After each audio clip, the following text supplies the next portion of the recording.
Director of Public Prosecutions, Shamila Batohi, says the moves by the Speaker of Parliament, Nosiviwe Mapisa-Nqakula, may pose a real challenge to the NPA's processes. Mapisa-Nqakula's counsel lodged an application in the High Court in Pretoria on Monday, interdicting the Prosecutions Authority from arresting her and seeking access to the police docket for the case ahead of her arrest.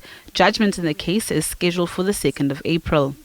I can't say too much about the matter because it is sub judice, particularly where we are at the moment.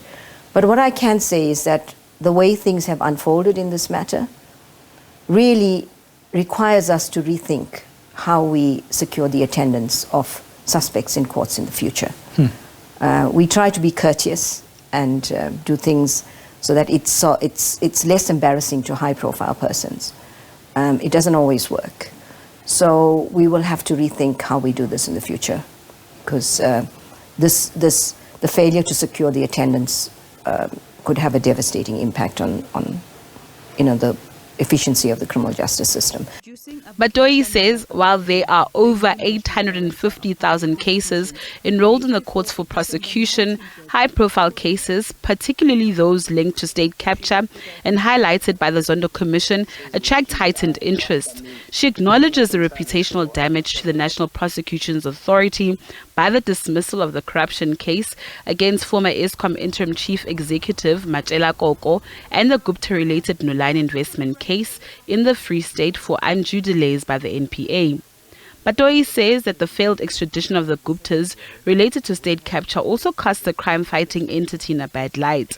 She says while she has serious concerns about the good faith of the United Arab Emirates prosecutors, she and her team are still pushing for the brothers to be transported from the country to face trial.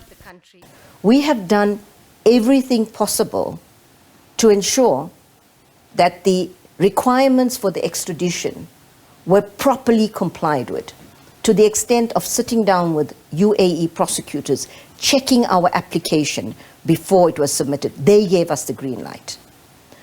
And so since the decision of the court in the UAE, we have made several attempts. The minister's gone there and met with their minister.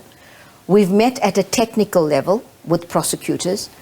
And recently, since late last year, I have personally, through a note verbal, formally, we have requested that I personally meet with their prosecution head. The NDPP has lamented what she says is unfair criticism of the National Prosecuting Authority's speed in prosecuting high-level corruption cases. She says while acknowledging the public's hunger to see powerful players in the public and private sector held accountable, there is a lack of understanding of the type of skills required to put together a watertight, high-profile corruption prosecution. She says that partnerships with the private sector envisaged in the future will improve the NPA's capabilities, as well as the establishment of an investigating directorate against corruption housed within the NPA to fight complex corruption cases, as well as organized and cybersecurity crimes, amongst others.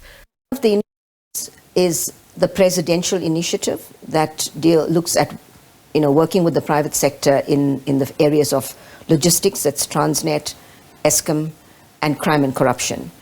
And in that space, once the ID bill is signed off by the president, which hopefully will be very soon, the private sector will be setting up a state-of-the-art forensic analytical, data analytical forensic capability, which will really be able to fast-track our cases. And that will be a game changer for these cases.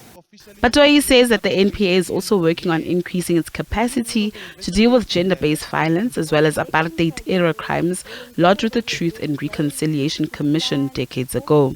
Natasha Piri, SABC News, Johannesburg.